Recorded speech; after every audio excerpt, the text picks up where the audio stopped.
Alors si quelqu'un déjà, tu réussis à le convaincre de venir nous voir, peu importe le moyen, journal, le marketing, non commercial, peu importe, tu réussis à le convaincre de venir te voir et que tu ne lui expliques pas qu'est-ce que tu as sur le menu parce qu'il ne comprend, c'est comme du chinois le menu. Tu vas perdre plus que 5, plus que 80% des gens qui passent par nous.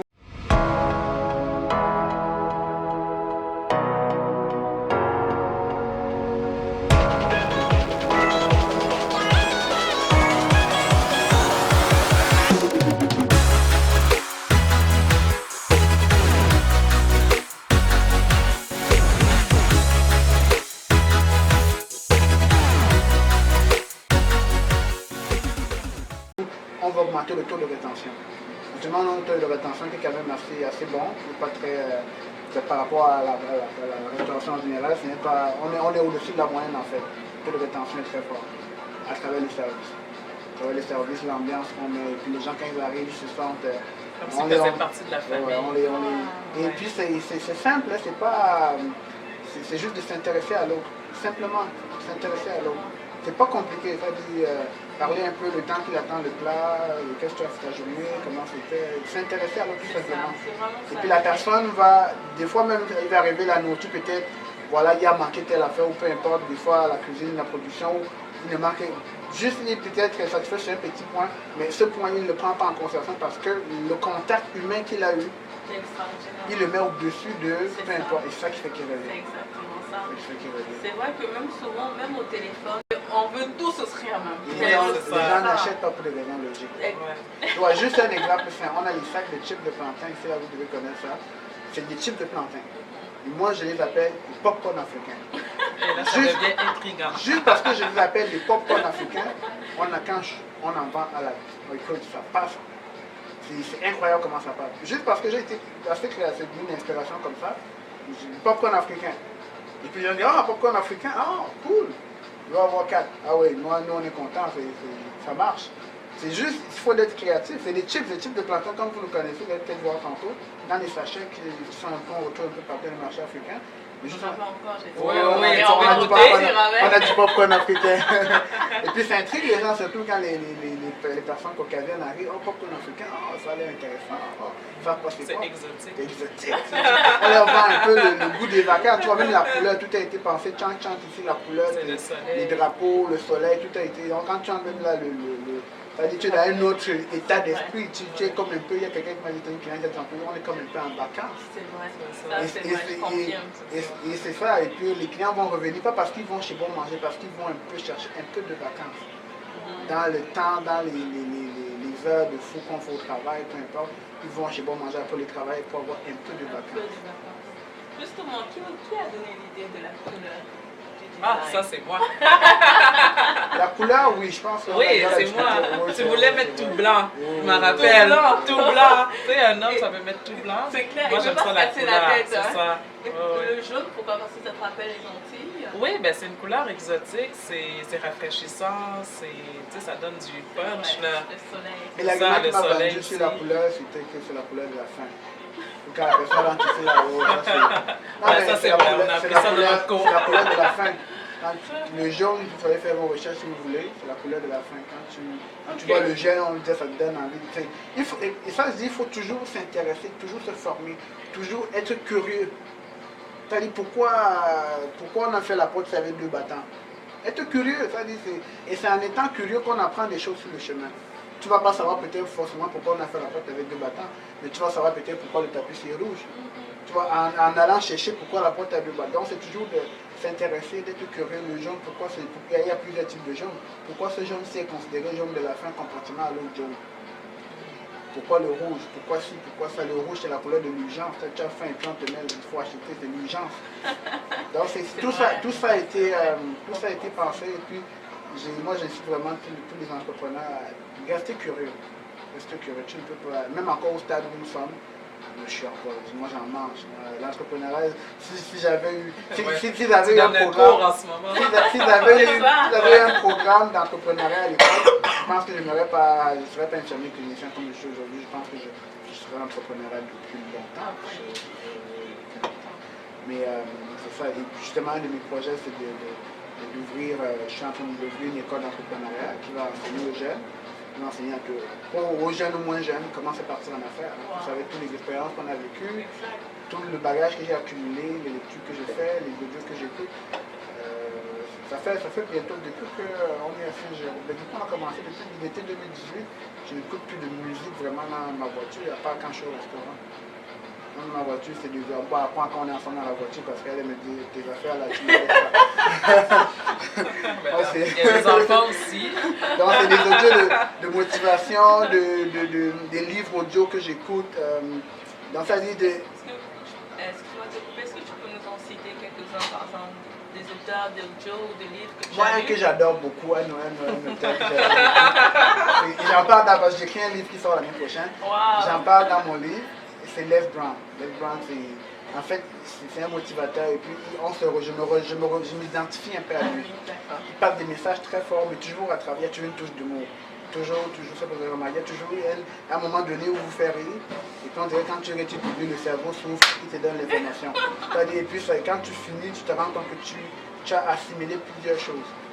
Donc, c'est les audios, Les Brown, mais il y en a plein. Il y a Brian Tracy, Wayne Dyer, Jim Rohn, Zig Ziglar, il y a tous ces. Moi, quand je mets même des fois, je répète, je suis capable de faire l'audio moi-même, tout seul. Bonjour. Allô, ça va bien? Oui, toi? Maintenant, on va passer à une question un peu plus pratique. En moyenne, quelle est la durée de vos plats? La durée De vos plats. La durée. Oui, La durée de production? Oui, exactement. Ah, quelle Combien durée? ça dure? Parce que si, par exemple, je vais commander un griot, par exemple, une poutine. En moyenne, combien de temps ça prend pour faire le plat? De l'entrée à la sortie ou de la commande à la réception du plat? De la commande à la réception. Bon, ça dépend si je suis à la caisse. En moyenne. Je suis à la caisse en moyenne. Mais c'est assez rapide. C'est très rapide. On mise sur la rapidité en fait. On mise sur la rapidité. C'est très rapide. C'est juste que moi, j'aime souvent prendre le temps avec mes clients. Je me fais réfléchir souvent. On enlève la partie commandée. Mais les employés, ils ont une information. Quand le client rentre et puis prend la commande, en moyenne, ça peut prendre du moment où la commande est rentrée dans le système et qu'elle sort à la cuisine, parce qu'on a un système qui transmet les commandes à la cuisine, on peut dire 1 minute, même pas. Quand tout le monde est à son poste, que tout fonctionne comme dans les règles. Parce que dès qu'on reçoit la commande, on la fait tout de suite. 1 minute. Ok. Tu peux ajouter que tantôt je vais passer ma commande griot, on va le voir sur le champ. C'est bon ça. Mais ils n'ont pas assez de personnel là. Ouais, Non, mais avec nous, Oui, c'est ça que je dis avec vous. Je vais les prendre au fourneau, donc ça fera comme une sorte de petit test là. Et juste comme nous, avant, on a commencé, on n'avait pas d'employés vraiment. On a roulé ce restaurant à 2 pendant 2-3 semaines. la première semaine, la deuxième semaine, je pense qu'on La avait première engagé semaine, on a quelqu'un. eu des avions qui est venu, il y avait un peu de famille, ma soeur Laura, mon frère Gaëtan. Après ça, c'est Après ça, personne pendant au travail. tout le monde a une vie. Hein. Donc, on l'a roulé ce restaurant à 2. C'est-à-dire, on arrivait le matin, on cuisinait, on servait. Le soir, on faisait la préparation pour le lendemain, on lavait les ustensiles. Et puis, bon, pendant 1 à 2 semaines. Et ça, quelqu'un je ne vais pas dire de normal, mais quelqu'un qui n'a pas le feu, qui n'a pas la patience, il ne peut pas aller se coucher à 4 heures, se réveiller à 6 heures pour venir ici. Impossible. Et puis, en même temps de ça, garder la même énergie, sinon plus. Et quand les clients rentraient ici, mais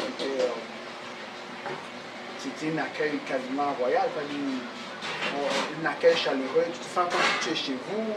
Les gens venaient des fois juste pour nous parler, tout ça, donc c'est... Pour piquer un peu ma curiosité, désolé de revenir un peu en arrière, mais est-ce que vous avez eu la formation pour le déroulement de comment ça se passe en cuisine? Même pas? Pas du tout. On a appris sur le tas. On a fait l'entrepreneuriat vraiment à l'ancienne. Comme on disait tantôt, tu brûles tous les bateaux, tu n'as pas de chemin retour. Les grosses friteuses commerçantes, j'ai jamais utilisé ça de ma vie avant. Est-ce que quelqu'un qui a perdu du feu? Oui, j'ai perdu du feu, puis la cuisinière, elle est au gaz ici, donc le premier jour, j'avais peur. Là, ça va, là. Mais au début, j'avais vraiment peur. C'est vrai, j'ai travaillé un peu en restauration quand on faisait nos études et tout, mais Elle le fait quand même pas en restauration, c'était la restauration rapide, on n'avait pas, on Fast était des food. simples employés, tu arrives, tu punches 9 à 5 heures, tu punches, tu t'en vas. Mais en Tu fait, n'as j'étais pas, juste à la caisse, donc j'ai pas vraiment fait de cuisine. tu n'as pas vraiment d'imputabilité ou de responsabilité de quelqu'un, on tu fais ton cas de travail. Et puis, mais c'est vraiment sur le tas, c'est vraiment, et c'est beaucoup la passion, c'est beaucoup le pourquoi. On s'est dit, c'est bien vrai, on est au Canada, on arrive, bon, moi je j'avais 17 ans, ça va faire 12 ans après-demain que je suis au Canada, le 8 mars. Et puis on s'est dit, bon, on s'est dit, bon, oui, j'ai un très bon métier, j'ai fini clinicien, c'est pas. Elle aussi, elle avait un très bon métier, on était préposé, mais après, elle continue à travailler aussi dans la restauration. On vivait bien, on se plaignait de rien. Mais quand tu regardes sur le long terme, tu te dis, oui, c'est bien. Mais quand tu étudies le système, moi je suis quelqu'un qui journalise beaucoup de choses. Et puis c'est comme si on marche tranquillement vers un tombeau ouvert. Et donc tu vas arriver et puis à ta retraite, il n'y aura rien. Et tu seras avec toi-même. Et puis l'énergie que tu as. Finalement, tu meurs à CHSLD. Tu m'en fais avec la purée de patates. L'énergie que tu as, l'énergie qu'on a maintenant en tant que jeune, on n'aura pas la même énergie dans 20 ans. Exactement. On n'aura pas la même énergie dans 40 ans. Tout à fait. Alors pourquoi pas se donner un lancer tout de sacrifice, suite. se lancer tout de suite, faire les sacrifices que ça prend. Les gens vont dire, mais vous êtes malade, vous avez des jeunes enfants, ici et ça, vous n'avez pas. Parce que là où nous sommes, notre famille ne reste pas ici. On est à peu près seul ici, on n'a pas de famille proche qui reste ici. Donc c'est tout un casse-tête tout le temps avec les enfants, surtout au début. Donc on s'est dit, bon, au moins l'essayer, on ne saura jamais qu'on le fait. Et puis si on ne le fait pas dans 2-3 ans, quelqu'un va l'ouvrir et puis on va regarder, on va dire, waouh, même ça c'était notre idée. Ça c'était notre moi les regrets là, non, il faut faire le faire là. Exact. Ça marche, ça ne marche pas, on fait que ça marche, parce que tout va tout marcher. Et après on vit avec ce qui vient après. Parce que sinon c'est vrai parce que le marché, le Saint-Jérôme change, la vie change, il y a beaucoup plus d'immigration au Canada. C'est qu'une question de temps. Et même là on parle tantôt de compétition. Il y en aura de la compétition. Mais quand la compétition va arriver, nous on sera le McDonald's des restaurants africains entiers. Yes! Il n'y aura même pas de Burger King ou de IW, il y aura des patateries là. Et nous on sera vraiment le McDonald's. On sera à une échelle. Bonne fin de journée. Salut, merci. On est à une échelle que vraiment les gens n'en reviendront pas. Et tout ça est parti de la tête à Mélissa. D'une idée. D'une idée. Exactement. Une idée. Sincèrement, merci. J'en ai appris beaucoup. J'espère pour vous, mais moi j'ai vraiment appris beaucoup. Avec toutes les phrases que tu as sorties, j'ai l'impression que tu les as sorties d'un livre, des livres de motivation, aussi de ton expérience. C'est vraiment très très motivant. On sent qu'il y a une histoire derrière, il y a un pourquoi derrière, il y a une passion derrière. Il y a quelque chose qui vous donne vraiment envie d'aller de l'avant, de frapper les portes, de casser les portes et de réussir. Et ça vraiment c'est très passionnant. De jeunes entrepreneurs, 29 ans, 26, bientôt 27, c'est extraordinaire. Sincèrement, je vous souhaite que du succès, on vous souhaite que du succès. On nous va Québec bientôt, hein, les gens de Québec, on va Québec bientôt. Donc vraiment, c'est passionnant et on ne peut que vous souhaiter d'aller toujours de l'avant. Foncez. Justement, juste pour faire un bref résumé pour la fin. Vous avez donné plein de conseils tout au long de ces questions, mais j'aimerais savoir quel est le conseil ou les conseils que vous pourrez donner à tout entrepreneur ou toute personne de votre âge ou plus âgé ou moins âgé que vous qui souhaiterait aussi se lancer dans la restauration ou autre. Quels sont les conseils que vous avez à l'aider? Avant de laisser Mélissa parler, je vais juste dire les conseils. Vous pouvez venir comment je peux dire ça? Dans ton livre? Non, dans mon livre qui sort l'année prochaine, mais aussi mon école d'entrepreneuriat qui va ouvrir dans pas longtemps. Donc je vais tout vous dire comment on part en entrepreneuriat et tout. Je vais vous donner quelques indices tantôt après avoir laissé parler Mélissa. Mais retenez mon nom, Gotthard Arsenault, Grand Chance Banou. On va se revoir. Pour retenir le nom. C'est ça. Et puis la prochaine fois qu'on se verra, il y aura une facture. Je vais laisser Mélissa parler. Donc, mais moi, c'est des petits conseils quand même simples. C'est vraiment de ne pas douter de soi. Parce que c'est vrai que moi, au début, je doutais beaucoup de moi, de mes capacités. Surtout au début, parce que j'ai commencé toute seule dans ma petite cuisine de maison, à cuisiner et tout ça. Ça peut être n'importe quoi. Ça peut être de la couture, ça peut être, je sais pas, moi, fabriquer des savons, n'importe quel projet. Donc, juste de foncer, d'aller de l'avant, puis c'est ça, de ne pas avoir peur. de foncer vers ses rêves, puis d'essayer au moins. Pas juste de dire, ah ben, peut-être la semaine prochaine, ah ben l'année prochaine, ah je suis trop jeune, ah je vais à l'école, ah j'ai des enfants. Parce que, tu sais, ma fille, ma deuxième fille, elle avait juste 4 mois là, quand j'ai commencé. Donc, j'aurais pu dire que ah, ben, je vais attendre qu'elle grandisse, ah, je vais attendre qu'elle aille à l'école, je vais attendre qu'elle soit adolescente, puis j'aurais jamais rien fait. Donc, c'est vraiment comme de mettre les excuses de côté, puis de commencer tout de suite, puis on sait jamais là, où tu vas être rendu dans 5, 10 ans, 15 ans, ou même très rapidement, comme nous, dans 1 an, comme là, ça va faire 1 an, puis il y a plein de clients qui reviennent, il y a les gens aiment ça. Si vous regardez notre page Google, on a 4,8 sur 5. On a plus de 345 commentaires sur Google. Donc, pour un restaurant, c'est vraiment une excellente note. Puis, on n'a même pas encore un an. Qui vient de On a débuter, le ça meilleur, sort dans notre catégorie, avec le même nombre de commentaires, le meilleur à Saint-Jean. Il n'y a pas quelqu'un qui se met à côté de nous pour faire Tant au compétition. niveau du service que de la nourriture. Donc, les gens sont contents, les gens aiment ça. Puis, je suis vraiment contente d'avoir commencé ça au début, de ne pas avoir remis à demain, parce que sinon, ben, on ne serait pas là aujourd'hui, c'est certain. C'est vraiment très intéressant. J'ai vraiment hâte qu'il y ait une franchise. Peut-être je vais penser à ça. Ouais. Mais tu peux acheter la franchise aussi. Hein, Mais ça sauf dit. que moi, On te donne la recette et puis tu vas. Mais pour aller dans le sens, un peu comme Mélissa, ne pas avoir la peur de commencer. Comme je répète souvent, et puis Mélissa des fois se moque de moi, c'est de commencer maintenant. Peu importe ce que tu fais, si tu vends des souliers, si tu fais des boucles, si tu vends la limonade, commence à quelque part et puis commence tout de suite. Parce que tant aussi longtemps que tu commences à habituer ton cerveau, ton subconscient à remettre à demain, tu vas remettre à demain jusqu'à dans ton cercueil. Ah, mon Dieu. Non, ça c'est très profond. Et puis les gens ont l'habitude de programmer notre subconscient avec les musiques, avec moi j'appelle ça des facultés endormantes. Tu écoutes là, avec un peu d'alcool, tu es bien, tu es content, et puis ça t'enlève un peu tes facultés. Le cerveau humain, on l'utilise à peu près à 2-3% de sa capacité qu'on peut l'utiliser. C'est-à-dire qu'il y a un 97% qui est laissé à tout ce qui peut arriver dans la vie. On n'est pas au contrôle. On est comme en mode réaction plutôt qu'en mode action et contrôle. Wow. Donc c'est de reprogrammer un peu le mindset, de se développer au niveau personnel et de rester curieux, de ne pas avoir la peur de commencer là où on est. Parce que des fois, je n'ai pas l'argent, je n'ai pas si mon enfant n'est pas grand, mais je vais attendre que les enfants commencent maintenant. Commencer maintenant et puis le ciel c'est la limite, il n'y a pas de limite. Le restaurant pour nous c'est une chose, en tout cas pour moi, mais moi je m'en vais vers d'autres choses. On est le restaurant, je ne pense pas que dans 5-10 ans je serai encore impliqué dedans comme je suis maintenant. Parce que j'ai le livre qui s'en vient, l'école qui s'en vient, et puis j'ai d'autres idées. Idéalement, moi c'est pas mon idée de restaurant, mais moi j'ai d'autres idées. Donc c'est de commencer à quelque part. Et puis c'est en commençant qu'on s'ajuste. Comme le plancher de la cuisine, un exemple, on a changé le plancher de la cuisine peut-être 1 mois après l'avoir ouvert.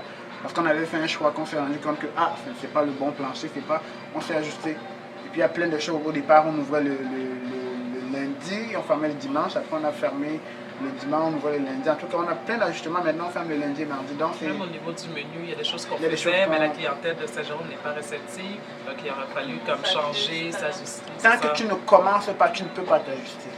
Tu ne peux pas savoir qu'est-ce qu'il y a à ajuster. C'est vrai, c'est waouh! Prends le bateau, va sur l'île et puis brûle les bateaux. Tu n'as pas le choix, il faut que tu sortes. Tu vas trouver une solution. Moi, je viens pour la petite histoire, là, donc finir là-dessus. Moi, je viens du Cameroun, j'ai grandi dans un quartier populaire de Yaoundé, un quartier très pauvre, Liboman. Première chapelle, Tému, c'est gens qui vont se reconnaître. Et moi, j'ai eu, aujourd'hui, j'appelle ça une chance d'avoir grandi dans une famille très pauvre. Ce qui fait que, des fois, même ma femme ne comprend pas pourquoi je me recule devant rien. Dans ma tête, j'ai tout gardé le même mindset que je n'ai rien à perdre de toutes les façons. Au pays des cas, comme on dit sur le Québec, on a encore le bien-être social. Au Cameroun, tu n'as pas ça. Donc, ça veut dire que moi, je n'ai dans ma tête, c'est peut-être ça qui fait que les gens me voient un peu comme quelqu'un qui avance, comme s'il n'y avait rien. Effectivement, il n'y a rien. Parce qu'il y a peur de. S'il faut aller dormir à terre, c'est quelque chose que j'ai fait, ça me fait pas peur. Passer des journées sans manger, ça me fait pas peur.